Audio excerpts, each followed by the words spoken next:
Something changed in Cleveland, and it didn't come with a press release, a podium, or an official announcement. It happened quietly, behind closed doors, the kind of shift you only notice once the cracks start showing in public. But now, people around the league are starting to ask the same question. Has Kevin Stefanski quietly lost control of the Cleveland Browns?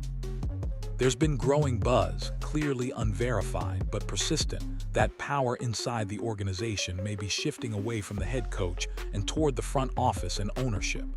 Reports and media chatter suggest decisions that once ran through Stefanski are now being overridden or influenced elsewhere.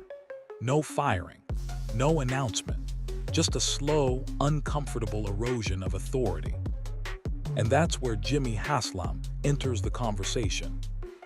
Around the league, when ownership starts paying closer attention late in a season, it's rarely random. It usually means patience is thinning. The Browns aren't just losing games, they're losing coherence. Offensive identity feels unsettled.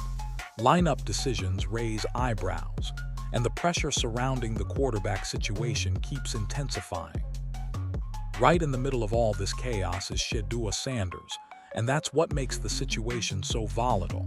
Because regardless of how you feel about his game, one thing is clear: he didn't bring this dysfunction with him. He didn't inherit roster problems. He didn't design the protection schemes. He didn't create the injury mess or the late-season confusion. He simply showed up when his number was called. Yet now his performance is being tied, fairly or not, to Stefanski's future. Some reports claim that Stefanski's job security may hinge on how the team finishes with Sanders under center. Others suggest that even winning might not be enough. That kind of talk doesn't come out unless something deeper is happening internally. The Cleveland Browns have always been dramatic, but this feels different. This isn't just a bad season spiraling. This feels like an organization quietly deciding who it trusts and who it doesn't moving forward. And once that process starts, it rarely stops halfway. Because when authority shifts without being announced, the fallout doesn't come all at once. It comes play by play. The reason these demotion rumors keep resurfacing isn't because of one report or one bad loss. It's because the pattern has become impossible to ignore. Around the league, when the same whispers keep coming from different directions, people stop asking if something is happening and start asking how far along it is. To be clear, there has been no official confirmation that Kevin Stefanski has been formally demoted. But multiple reports, local chatter, and league insiders suggest something far more subtle: a shift in influence. And in the NFL, loss of influence is often the first step before a much bigger decision. What's fueling the speculation is how disconnected things feel on Sundays. Offensive decisions that don't match personnel strengths, rotations that change without explanation, situational play calling that seems reactive instead of planned. These aren't just fan complaints. They're the kinds of details front offices and ownership notice quickly. Inside the Cleveland Browns ecosystem, media members have openly questioned whether Stefanski still has full autonomy over the roster and game day decisions. That's not normal noise. When beat writers start hinting that decisions are coming from above, it usually means something has already shifted internally. Ownership attention is another key factor. When Jimmy Haslam becomes more visible or more involved late in a season, history says patience is wearing thin. Owners don't hover when things are stable. They hover when confidence in leadership starts to crack. Then there's the timing. These rumors didn't surface randomly. They intensified as quarterback decisions became more controversial, as injuries piled up, and as the team's identity grew less clear. Reports claim that internal conversations are now less about weekly adjustments and more about accountability. That's a dangerous stage for any head coach. What makes this situation especially volatile is how outcomes are being framed. Some reports suggest Stefanski's future could be tied to late-season results. Others suggest the decision may already be leaning in one direction regardless of record. That kind of conflicting messaging usually means the debate isn't settled, but it's active. And once a head coach's authority becomes a topic of public discussion, it rarely fades away on its own. Because in the NFL, rumors don't survive this long unless they're being fed by reality. Whether Stefanski ultimately stays or goes, the persistence of these whispers signals one undeniable truth: trust inside the building is being tested. And when trust erodes quietly, the damage often shows up long before the decision becomes official. This is where the conversation around Kevin Stefanski starts to get uncomfortable, because it forces a question many Browns fans have quietly asked for years. Who has he actually developed at quarterback? Not managed, not survived with, developed. Stefanski has earned respect as a play designer and system installer, but quarterback development is a different standard entirely. It's about growth over time and mechanics improving, processing speeding up, confidence stabilizing. And when you look back at his tenure in Cleveland, the list of quarterbacks who clearly took developmental leaps under his watch is surprisingly thin. Most of the success stories tied to Stefanski involve veterans, quarterbacks who already knew how to read defenses, protect themselves, and run an offense. They didn't need to be built, they needed to be managed. That distinction matters because developing a young quarterback requires patience, consistency, and intentional reps. And that's where critics say the Browns have repeatedly fallen short. This is why Shedeur Sanders changes the equation entirely. Sanders didn't arrive as a raw project. He came in with advanced processing, strong mechanics, and a deep understanding of coverage. Those traits weren't installed in Cleveland. They were brought with him, which has led some analysts and fans to wonder whether Stefanski is benefiting from Shedeur's preparation rather than contributing to it. That's not an accusation, it's a distinction. When Sanders shows poise under pressure or makes advanced reads, the credit doesn't clearly trace back to Brown's development. It traces back to years of prior preparation. And that raises a legitimate concern. If Sanders struggles, will he be developed or managed until the next option appears? This question becomes even more pressing when you consider how inconsistent opportunities have been. Young quarterbacks need continuity, same reads, same timing, same trust. But when reps fluctuate and roles feel conditional, development stalls. And critics argue that this has been a pattern, not an exception.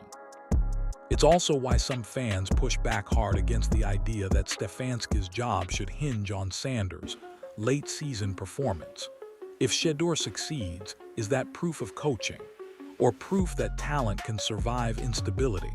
And if he stumbles, will the blame fall on the player or the process? That ambiguity is dangerous, because head coaches are ultimately judged not just by wins, but by what they leave behind. Systems can be replaced, playbooks can be updated, but quarterback development defines legacies. And right now, Stefanski's resume at that position isn't being questioned because of noise. It's being questioned because the evidence is incomplete, and in the NFL, incomplete answers rarely buy much time. This is where the story takes a sharper turn, because the rumors about Kevin Stefanski don't exist in a vacuum. They exist alongside a growing belief around the league that real control inside the Cleveland Browns is quietly consolidating elsewhere. And the name that keeps coming up is Andrew Berry. To be clear, there's been no official announcement of a power change, no press release, no reshuffling of titles, but reports and league chatter suggest Berry's influence on football decisions has grown significantly, especially as the season has unraveled. In the NFL, power shifts rarely happen loudly. They happen when decisions start reflecting one vision more than another. Berry's fingerprints are all over the current quarterback situation. He was the executive who drafted Shedeur Sanders, reportedly viewing him as a long-term value play rather than a short-term fix. At the time, That pick barely moved the needle publicly. Internally, it may have mattered far more than anyone realized. Then came the veteran move that changed everything. Reports claim that Barry played a key role in moving Joe Flacco, a decision that quietly removed a roadblock in the quarterback room. Once that happened, the depth chart shifted. Competition opened up, and suddenly, Sanders' path to meaningful snaps became real. This is where the tension reportedly began. If those reports are accurate, it suggests a philosophical divide. One side focused on managing the season week to week. The other focused on evaluating and developing assets for the future. When those priorities clash, the front office usually wins, especially when ownership starts asking bigger questions. Around the league, executives notice patterns like this. When a general manager's draft picks start getting opportunities despite uneven coaching enthusiasm, it often signals alignment upstairs. It suggests ownership wants answers, not excuses, and that's when head coaches feel the squeeze. What makes this dynamic especially volatile is timing. If Sanders plays well, Barry's vision looks validated. If he struggles, the debate doesn't disappear, it intensifies. Either way, the evaluation window belongs to the front office, not the coaching staff. That's why the idea of Stefanski being demoted keeps surfacing, even without confirmation. It's not about titles, it's about whose decisions are shaping the future. And right now, the momentum appears to favor the architect over the installer. In the NFL, when that balance shifts, it rarely shifts back. It usually ends with clarity, one way or another. Lost in all the power struggles, rumors, and behind-the-scenes tension is the one person who didn't ask to be part of any of it: Shedeur Sanders. That's what makes this situation so volatile. Because regardless of how you feel about Cleveland's leadership, one thing is becoming increasingly clear: Shedeur didn't bring chaos into the building. He walked into it. From the moment he arrived, Sanders wasn't handed stability, clarity, or patience. He inherited uncertainty, coaching pressure, a roster dealing with injuries and constant reshuffling. Yet when his opportunity finally came, he didn't deflect responsibility or point fingers. He showed up. That's why so many people around the league are paying close attention to how he's handling this moment. What's often ignored in the noise is how unfair the framing has become. Sanders' performances are now being viewed through a political lens instead of a football one. Every snap is treated like a referendum, not just on him, but on Kevin Stefanski's future. That's a dangerous position for any young quarterback, because it ties individual growth to organizational survival. And yet, Sanders hasn't looked rattled. Teammates and analysts alike have noted that his approach hasn't changed. Same preparation, same command, same willingness to take responsibility, even when things don't go perfectly. That matters because quarterbacks often reflect the emotional temperature of the building. When leadership is fractured, players usually feel it first. Sanders hasn't played like someone overwhelmed by it. This is why the narrative that he's the problem doesn't hold up. He didn't design the offense. He didn't rotate the offensive line. He didn't decide which plays ended up in the wristband. Those decisions existed long before he entered the huddle. Yet now, his success or failure is being used as evidence in a much larger argument about competence and control inside the organization. That puts him in an impossible spot to succeed, and people argue he's saving jobs, struggle, and others claim he was rushed or mishandled. Either way, the pressure isn't proportional to his role. But there's another side to this. Being in the middle means being seen. Ownership sees how he responds. The front office sees how he processes adversity. The locker room sees whether he folds or leads. In situations like this, quarterbacks reveal more about themselves than they do in ideal conditions. Right now, Sanders is revealing something important. He looks like someone who understands that dysfunction doesn't excuse preparation, but preparation can expose dysfunction. And that's why this moment matters more than any rumor. Because long after titles change and power settles, how Shedeur Sanders handled being caught in the middle will be remembered. Sometimes chaos doesn't destroy quarterbacks. Sometimes it identifies them. This is where the situation stops being theoretical and starts getting uncomfortable. Because the criticism surrounding Kevin Stefanski isn't just about losses or record anymore. It's about specific decisions that have raised serious questions inside and outside the building. One moment in particular refuses to go away. Reports and media discussion claim that during one game, Shedeur Sanders was given a wristband containing incorrect or altered play information. To be clear, the Browns have never formally confirmed wrongdoing, and this remains a heavily debated situation. But the fact that it even became a topic says a lot. In the NFL, wristband errors at the quarterback position are extremely rare, and when they happen, they're considered catastrophic, not minor mistakes. Even analysts who usually defend coaching staffs admitted the situation looked messy. That wasn't the only red flag. Offensive line rotations began changing weekly, sometimes mid-game, despite already thin depth due to injuries. While injuries can explain instability, they don't always explain confusion. Several plays broke down before they even started, missed assignments, protection errors, and timing issues that pointed more toward preparation problems than talent gaps. Stefanski has taken heat for that too. Some analysts argued that the scheme wasn't being adjusted to match personnel limitations. Others claimed the play calling placed unnecessary stress on a young quarterback already dealing with pressure-heavy looks. Again, none of this proves intent, but it does highlight questionable management at a critical developmental moment. What fuels the controversy is contrast. When Stefanski speaks publicly, he often praises opposing quarterbacks with glowing detail, their processing, their quick release, their system fit. That's normal coach speak on the surface. But Browns fans have noticed the difference in tone compared to how his own young quarterback is discussed. Fair or not, perception matters, and this perception has added fuel to an already hot fire. Inside the Cleveland Browns ecosystem, these moments stack. One odd decision can be explained away. Multiple questionable moments become a pattern, and patterns are what front offices and ownership pay attention to most.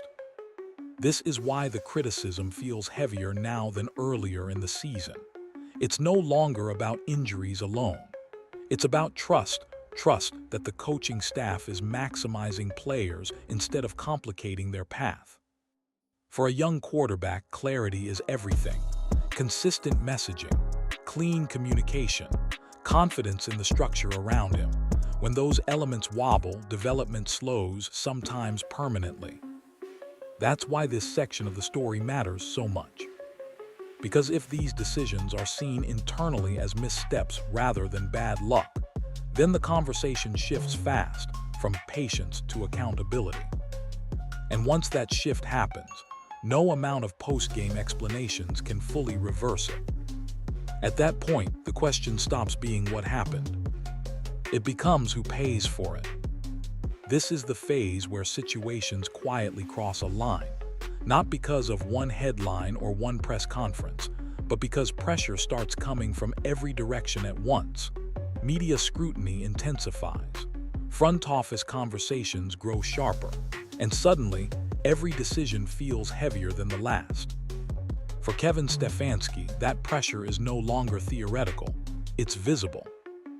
Local Cleveland media has shifted tone in recent weeks. Coverage isn't just asking what went wrong, it's asking who's responsible. That distinction matters. When analysis moves away from injuries and luck and toward leadership and decision-making, it signals something deeper. Reports claim internal patience is thinning, especially as questionable moments stack on top of one another. The front office is feeling it too. Inside the Cleveland Browns organization, executives are reportedly being asked to justify outcomes, not explanations. Injuries can only shield so much. At some point, results and process must align, and when they don't, accountability becomes unavoidable. That's when general managers start asserting clarity and head coaches start losing margin for error. This is where Andrew Barry's role becomes more pronounced. Barry's evaluations are increasingly under the microscope, but so is how those evaluations are being implemented. If drafted talent performs better when given opportunity, that reflects well on the front office and puts pressure on the coaching side to match that vision consistently. Ownership attention adds another layer. When Jimmy Haslam starts appearing more frequently in discussions, history suggests dissatisfaction isn't far behind. Owners don't enjoy chaos. They tolerate it only as long as there's a clear plan. And right now, the Browns' direction feels blurred, especially with a young quarterback at the center of everything. That's where Shedeur Sanders becomes unavoidable in the conversation. Not because he caused the pressure, but because his performance amplifies it. Every snap he takes is now interpreted as data. If he succeeds, it raises questions about why he wasn't prioritized sooner. If he struggles, it raises questions about whether he was put in the right position to grow. Media narratives feed into this cycle. Analysts debate timelines. Fans argue motives. Rumors suggest that Stefanski's future could be influenced by how these final evaluations unfold. None of it is officially confirmed, but none of it feels accidental either. This is how pressure builds in the NFL, quietly, incrementally, until it reaches a point where decisions can no longer be delayed. At that stage, it's no longer about salvaging a season. It's about deciding who the organization trusts to lead the next one. And when that question takes center stage, answers tend to arrive quickly, whether people are ready for them or not. This is the moment where the Cleveland Browns can no longer hide behind noise, injuries, or timing. What's unfolding right now isn't just another messy season. It's a defining crossroads for the entire organization. The decisions made in the coming months will reveal whether this franchise has learned from its past or is destined to repeat it. At the center of everything stands Shedeur Sanders, not as the cause of the chaos, but as the lens exposing it. His presence didn't create dysfunction, it highlighted it. When a young quarterback steps into instability and still shows composure, preparation, and leadership, the spotlight shifts upward. Suddenly, the questions aren't about talent anymore. They're about structure. For Kevin Stefanski, this moment is especially unforgiving. Fair or not, head coaches are judged by clarity, clarity of vision, clarity of development, clarity of command. And right now, clarity is exactly what feels missing. When authority appears diluted, when decisions feel inconsistent, and when quarterback development becomes a debate instead of a direction, confidence erodes fast. The front office knows this. Andrew Barry knows this. Drafting talent is only half the job. Ensuring that talent is properly evaluated, empowered, and developed is what separates stable organizations from chaotic ones. If Sanders proves capable, the Browns will have to confront uncomfortable truths about how and when opportunity is given. If he struggles, they'll have to answer whether the environment helped or hurt that outcome. Ownership attention only sharpens the stakes. When Jimmy Haslam's patience becomes part of the conversation, history suggests change is never far behind. Owners don't tolerate uncertainty indefinitely. They want alignment. They want answers.